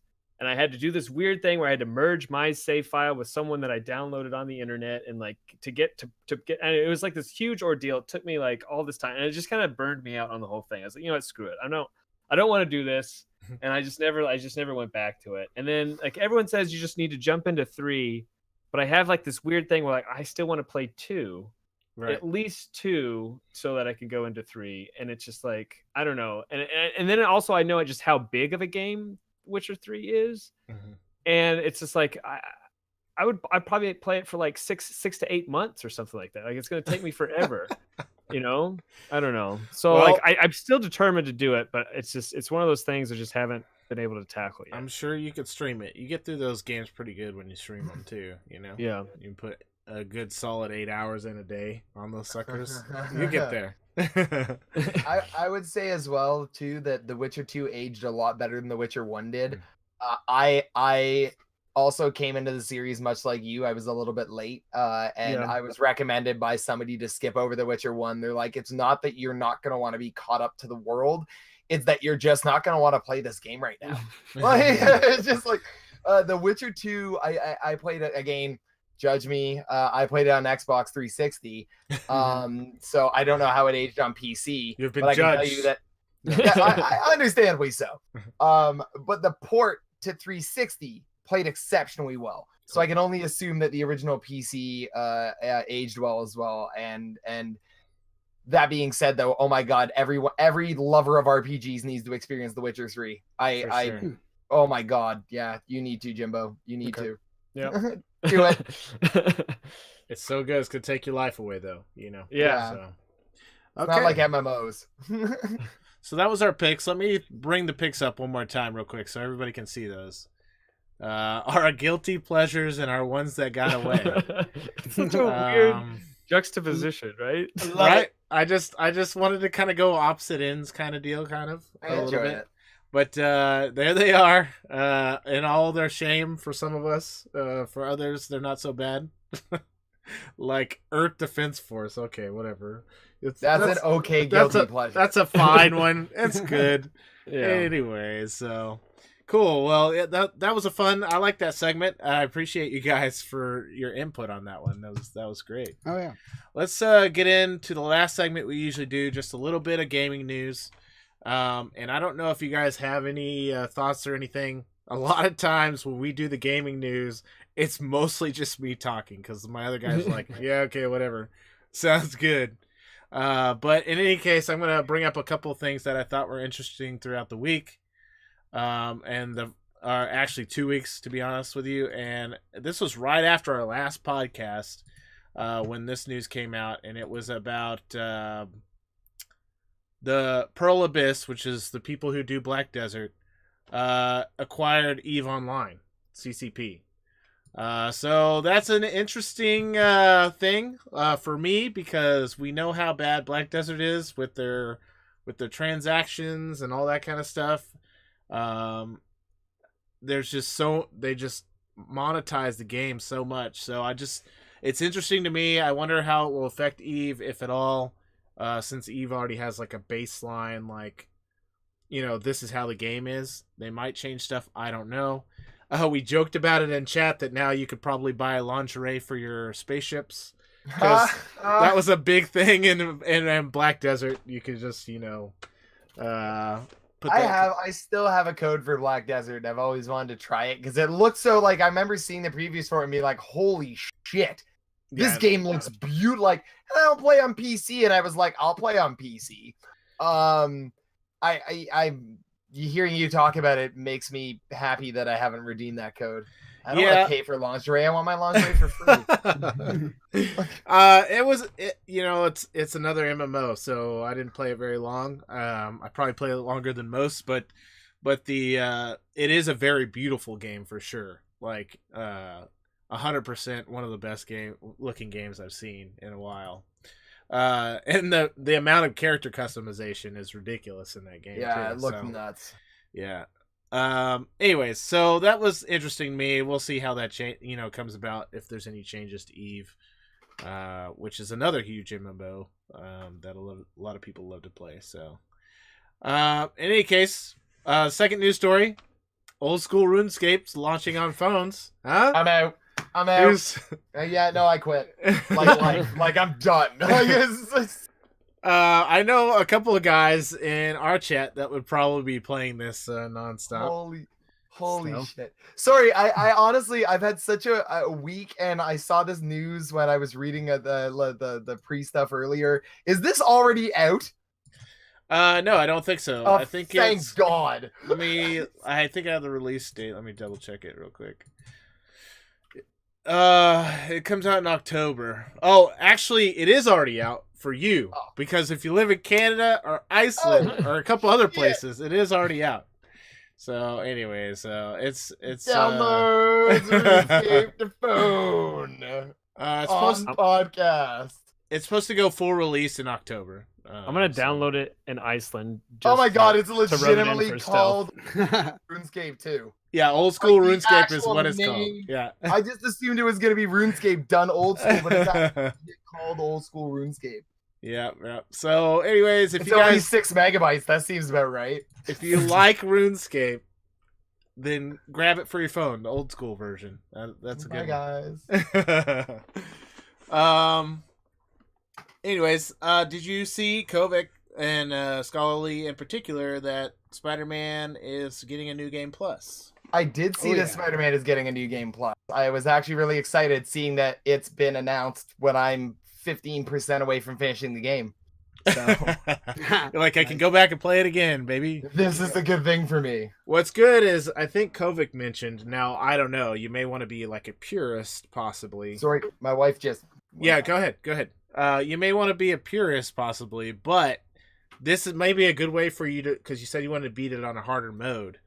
So you get to start with all your suits and everything, which is kind of neat. So that would let you crank the difficulty probably all the way up, at that point, and try to play it on the hardest mode. So, anyways, this is pretty cool. It sounds pretty neat. So excited for that. I hope they don't rush it. Yeah, the new game plus, yeah. They've already Don't been working on it, so we'll see, I guess. Go ahead, Jim. Well, is it there's a season pass release schedule too? Like you basically get a DLC a month over the next couple of 4 things. months, I think, till December. Are you pretty stoked for that too? Oh yeah, I'll be there, suited up, baby, ready to go. You're like, I'm definitely doing it. I'm definitely doing it. Then something that happened just last week, I think it was, a little more serious. Did you guys hear about Dr. Disrespect's house getting shot at? Yeah. Oh gosh. I came back in at just the timing. Right. That's one of those things, like, he's a big time streamer. I understand, like, he's got a lot more views than like any of us ever do. But that's just something that makes you realize as a streamer what could happen. Like, people can figure out where the hell you live. I don't know how. Don't ask me. But like, that is a thing that can happen, and they could show up to your house. Now, there's been other stories of people knocking on people's doors and being like, "Hey, I love you. I just want to get like a picture," which is scary, and is scary just enough all by itself. But also, people shooting at you, like at your house with your family there. That's pretty crazy. That's a whole nother step. Yeah, the biggest thing is really just, and I think like all of us, again, we released the thing from the website earlier this week on it too. But like the big thing is like for just to be cognizant, like with anything, like I mean, like we're all like, whether it's Twitter or Twitch or even Facebook, like we all readily share like a lot of stuff, right? And so like it's just those the little things of like the keeping your real name separate from your gamer name and things like I mean, unfortunately, part of the problem also comes from the fact that once you hit celebrity status, like people like Dr. Disrespect have hit for sure, it becomes a lot easier for people to actually find out who you are, because people know who he is and he's appeared places, and like, so it's unfortunately fame begets that kind of that popularity, but it's just there's those core things that internet safety 101 is honestly just stuff we should all be paying attention to. For sure. Yeah, I agree with that. What are you gonna say, Kovac? Yeah. Oh, I 100% agree with that, but at the same time, I think that definitely take precautions, 100%. But I think if somebody wants to find out who you are and where you are, they will. And that's what sucks, they right? Can, anybody, I mean, and that's just kind of the world that we live in today, and it's very scary. I have kids. My wife and I have talked about it, especially if you go on to YouTube, you can see just people getting squatted, and a lot of these people aren't big streamers. They might get 20 views, 40 views, but somebody out there wants to be an asshole, and that's just as dangerous as somebody coming up to your house. I'm hoping that long term, even things with squatted, that as streaming becomes more popular, that law enforcement knows to look for things that are red flags, such as an emergency call coming in from a non-number, that at least alerts officers and people to flags, and that, hey, this could be like fake. If someone from Wyoming calls in a one up, it's just like, we don't think that makes sense. Well, and for their safety, because anybody who comes to my house is gonna have a real bad day. But sure, I got you. I'm Canadian. I'll probably apologize that they got lost. Maple. Hey, we got stereotypes in here too, guys. Don't worry. I'm gonna try this. I did not set up the stream for pictures, but the next story is we got some Nintendo Direct announcements, so I wanted to talk about a couple of them. Did you see these sweet NES controllers coming for the Switch, or are they not sweet? Oh my god, I remember hearing about that. And All right, so I'm gonna try to show this. I don't know if it's gonna show up right because this is set specifically. I think I saw something on these. Oh yeah, that at least shows up. It's not centered, but it'll do. So I hate how they charge, but they look really cool. Is that real? That's real? Yeah, That's legit. Yeah, That's awesome. That's just how they have a thing on the top that allows them to slide in to charge. I got a couple of other pictures too. Here they are being played. This is the other style. Yeah, it's so interesting because, like, for nostalgia's sake, sure, that's kind of neat, but that controller sucks, dude. Can I make a counterpoint to that as well? Because A, yes, that controller sucks.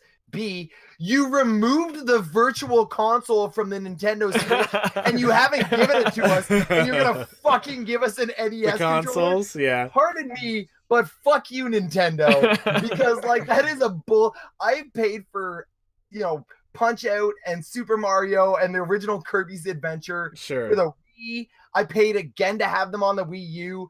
And like now they're not even offering the ability to move that over to the no, come on, Nintendo. Like, I mean, we put up with your shit a lot. This is ridiculous. One thing I will say. Go ahead, Pyro. Sorry. No, I was just gonna You go first, go. They're waiting for the classic NES and the classic NES. SNES to stop selling, and then they'll put that stuff. There you go. Oh, Switch for 100%. You got it. Yeah, no, I'm not arguing the market. Like, Nintendo is nothing about its fucking bottom line, but that's what bothers me so much is that a lot of people are so like the Nintendo Switch and like everything, like the Nintendo Switch had so many detrimental flaws that are inherent to the system itself, not to mention the fact that like included in this cloud save that's coming up, we're all going to have to pay for the ability to just have things that we get from every other console for free, like the ability to have that cloud saving. Right. I just I don't know. Nintendo to me is that company keeps doing the douchiest of douchebaggy things. Like Nintendo is so much worse than EA, and it bothers me sometimes that no one is talking about it as loudly because I don't know, they keep doing shit like this. True that. I love Nintendo, but come on. So one thing I was going to mention though is even those controllers suck ass. The thing is they have the right amount of buttons for the current controllers. So you know what I mean? So it fits, like it works well, at least as far as lining up with what you normally use. So and maybe I'm missing something with the whole controller thing, but my issue, and even with playing ROMs and stuff like that, is that you get a controller, but to me it just never felt the same. The movement of the characters and how I press the buttons just never gave me that same Nintendo feel. And then we ended up buying so I'm guilty with the Nintendo marketing problem. We ended up buying the classic NES for my son. That way he could take it to my mom and dad's house when he spent the night there and he would have something to do. But anyhow, the controller for that felt like I was playing a regular Nintendo, and I actually had more fun playing the classic NES just because of that. Right. So I like that feel. I don't know if maybe there's better controllers out there that are made by third-party products that I haven't played, but I do know that feels like the same crappy NES controller that I had 20 years ago, and I'm okay with that. I like crap. So yeah. I'd 100%. I'm guilty of it too. That's what I mean. I'll shit on Nintendo for making these types of marketing moves. I am luckily I can afford to, spend money on these stupid ass marketing moves. True that. So I have the NES Classic, NES, and I 100% will agree. I would play those over my ROM modded Xbox or anything on my PC 99 times out of 100, not a question, no doubt, because there's that nostalgia that only, our generation and some, those just a bit older than us have of we grew up. This was the first thing that got us into gaming were these consoles, right? So no, I can totally, I see the nostalgia factor. My pet peeve really just comes down to if those games aren't even on the console. Why are you making these controllers? Yeah. Seriously, I got you. Give me a Neo Geo controller. Another pretty big announcement, or at least I think it is new Animal Crossing. I'm so excited. Anybody excited? I don't know. Yeah, oh my Anybody God, play after- Animal Crossing? I love Animal Crossing, and the new mobile game sucked so hard. Like it wasn't the worst, but like it was such a game. Like it had all of those trappings, and so like it's been like, I don't know, a decade since a new Animal Crossing game, and not just a re-release or something. No, maybe not that long. It's been a long time. It's been pretty long, yeah. It's been a long time since a new Animal. How about that troll announcement though, where you think it's just gonna be in Smash, and then at the very end they give you the... I don't think so, only because they did. I think this isn't the first inkling of this. This has been talked about. This and the new Harvest Moon have been talked about for a little bit of time now. So I don't know if this. I'll flip my desk. Troll announcement. No, it's just the way they did it. They saved it to the very end to just show a splash screen of Animal Crossing. Yeah. Like that's what I'm showing right now, by the way. And then honestly, it looks like, is anybody else like the text and the way that it looks like Splatoon. It has a really, the way that they've done the text and the bubbles and everything are almost identical to the ones from Splatoon. But that could just be Nintendo getting their branding on point. Yeah. Yeah. Well, it's coming out 2019, so if I'll be buying it day one. Been waiting on that Animal Crossing, it's coming. Yup. They also announced a ton of Final Fantasy games coming to Switch. The older ones, 7, 9, 10, or 10-2. X2. Huh? Oh, who like somebody was just talking about how much they like that game. Yeah. And 12. So there's a lot of good ones coming out. Plus some like other ones that I'm not too familiar with, like not in the main line. They're all the like spin-offs. There's a bunch of spin-offs too they're doing. I'm kind of bummed that they stopped at 12 though, because like the Switch should assuredly be able to handle the 13 series. Sure. And like, because like realistically, the Switch isn't as powerful graphically as the baseline PS4 or Xbox, but it's still got a decent GPU in there. So I'm hoping that maybe this is just me being me, but like I'm hoping that the 13 series in the future finds its way onto the Switch, because holy hell would I love to take that with. That would be pretty cool. Sure, yeah, for sure. Yeah, and same thing for 8. They skipped over 8. Yeah, but why? Like, I didn't even notice that when I was reading the list. Why would they skip 8? Like, 8's a solid game. And Devoshi also said 6, apparently. That needs to be happening. But not 6 either. See, they'll make the argument, though, that they started with 7. Right. They'll be like, oh, we did 7, but then it's like, well, then why no 8? Right. 6. Yeah. Anyway. 6 is great. Yeah. But anyways, those are coming, so that's cool. One I'm particularly excited for is Crystal Chronicles HD Remaster. Which is so interesting because, like, I have a funny story about this because I wanted to play this game. Okay. But of course, when you need, it was a GameCube game that you had to have your GBA Advance and a cable in order to play it. And right? you had to have 4 of them if you wanted to play multiplayer. Yeah. And I actually got a summer job at a swimming pool, and I found people to do it. And like I was so excited. We started playing it. Like we organized it, but of course, like it was so hard because those are literally the only people that I had a chance to play it with. And like it just fizzled out after like a couple of times. So I'm actually kind of excited because that game actually was had some interesting concepts, and the music in that game was actually really good. Yeah, I remember we went, and it was me, and you'll know these people, James, Jason, Charlie, and I can't remember who we had like as the 4th person. We had the GameCube. We went to GameStop. I bought 4 cables and 4 Game Boy Advances. Then we went back. That's the only way we could do it, where I owned all the hardware, and then I was like, okay, cool, let's play. Yeah. And then that way we could play it. And then we just and then you could buy that stuff used. Like it was kind of old enough where we could buy all those things used per se. Still That's wasn't impressive, necessarily a cheap endeavor, but we played it. So much stuff just for one game. Right. Like what the hell? But anyways, I'm interested to see how multiplayer is here. I'm gonna guess everyone needs a Switch, but we'll see. I guess how that works out. But anyways, I'm excited. I'm in the same boat. We never really got to play it all the way through or finish it or anything. So I'd like to actually play it. It's gonna be terrible, isn't it? We're gonna be like, Why did we ever play this game?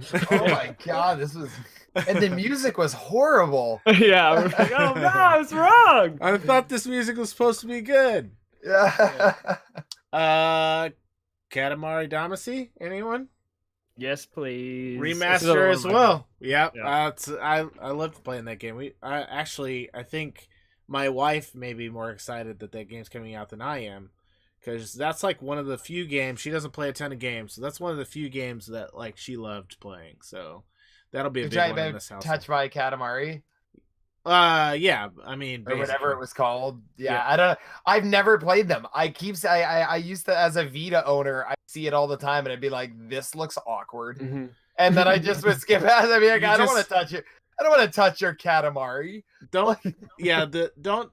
So it was pretty fun. It's one of those games where you just like roll up stuff. It was a very simplistic like idea, and so you like start off real small. And like right now, what's real popular. It kind of reminds me, it's not the same, but it reminds me of it, is those holes games where you start off as like a little tiny like hole in the ground and you gotta like swallow up people and stuff, and then as you get bigger you get to the buildings and all that kind of stuff. Well, you do the same thing this way, but it all sticks to a ball, and you're supposed to be making planets, right? Was it planets? It's very simplistic. Yeah. I think you're making stars. Stars, actually. that's right, stars. Yeah. Yeah. It's really goofy premise, but it's kind of it's very quirky. Like your dad is the king of all cosmos. I think he gets drunk one night and like all this like all the stars disappear or something. So he makes you're his little prince, and you just roll up stuff, and it's just really kind of simplistic but also satisfying at the same time. And you just get bigger and bigger until and then you make the little stars, and he pumps. I don't know. It's the music. It's got like good. a time limit, and you got to get a certain size within time limit. Yeah, blah, blah, blah. It's got a lot of J-pop. Sounds awesome. It's really fun. You should definitely pick it up. It's a good one. So, anyways, real quick, we'll go over, unless y'all had some other news that wasn't on the list that y'all can think of. I can't think of anything. Okay.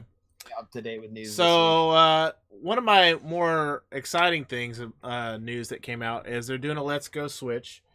Most of y'all may not care because you may not even be interested in Let's Go, but I'm a huge Pokemon fan, which is maybe another guilty pleasure, but we can say that was an honorable What mention. level are you in Pokemon Go, out of curiosity, Pyro? Say again? What level are you in Pokemon Go? I don't know. Let me look it up here. I'll look it up.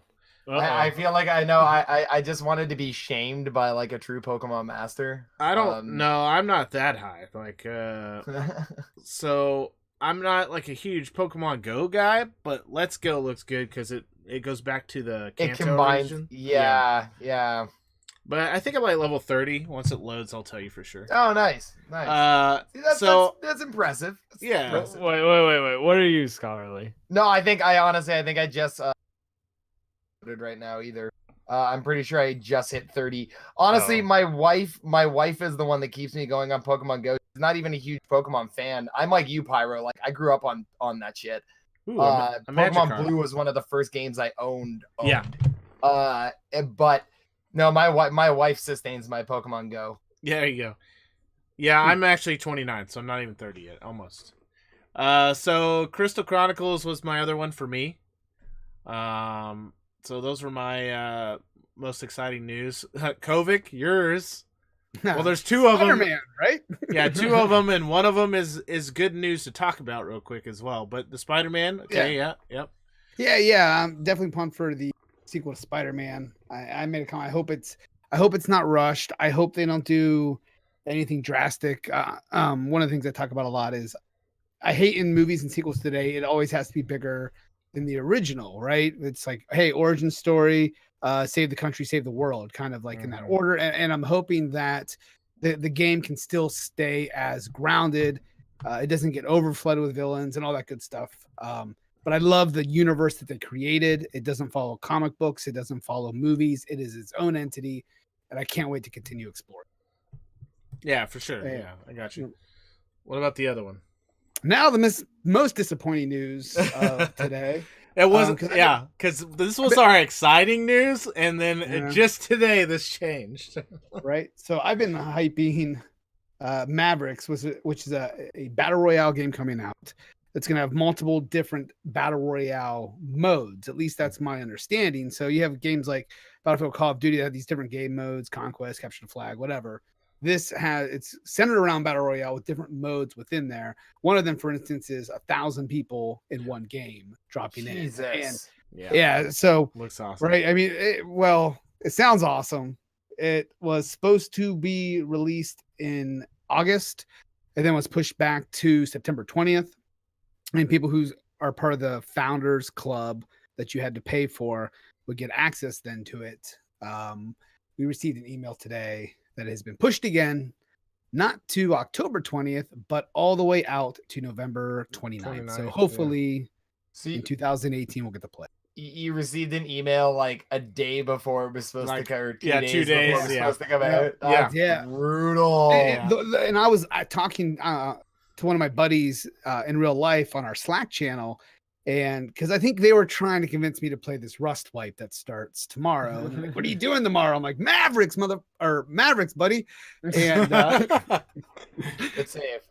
yeah, thank you. And he's like, well, I haven't heard any dev news. I don't know if it's come out.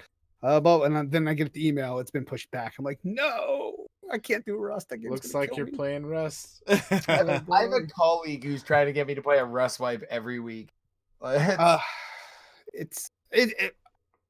is the greatest multiplayer game of all, in my opinion. It's just So, like there's so much. I could talk for hours on that game, right? I don't play it much, but I'm telling you, that game just wears on the body and the mind. It is a hard game. Yep. To really put the time in and play. If you can do it, like you start off, like you've probably seen those memes. You start off looking like Woody from Toy Story, but by the end of the wipe, you are like full-blown outlaw Josie Wales, Clint Eastwood, just mowing people over. It's a good game, but it's a rough one. Good stuff. All right, James, your any favorite news for you? I already talked about my stuff. Crystal Chronicles and Katamari. That's from that list, yeah. Yeah. Gotcha. And Scholarly for you? Honestly, I literally have been trying. Like, I've been trying, but like I was sitting here being like, can I actually like restore my RuneScape file from like the one that I had from like 10 years ago? That's awesome. So yeah, no, RuneScape on my phone gonna ruin my life.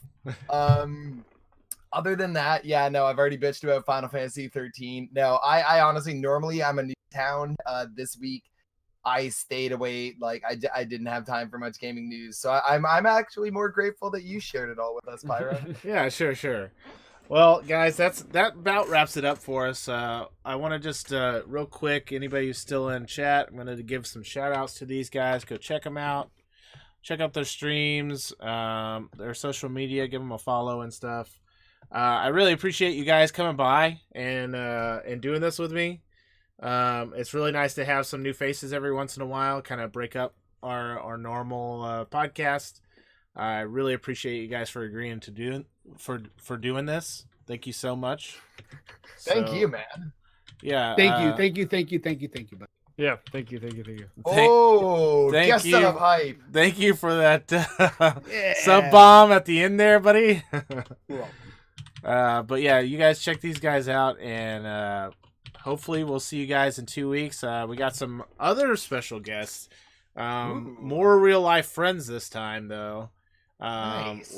Less streamers per se, but it's nice to get some console guys' point of view, which we got a little bit this week with Scholarly. Yeah. But next week, in 2 weeks, all those guys are all console guys. So we'll see how it goes. So I appreciate you guys for coming by. Thanks so much for everybody who's watching and contributed the subs and all that stuff. I apologize that there's no alerts, but that's just because it's the podcast, and I don't want that popping up on the video capture. So thank you so much for the cheers and everything. Y'all have a good night. You guys have a good night, and we'll catch you in 2 weeks for the next podcast.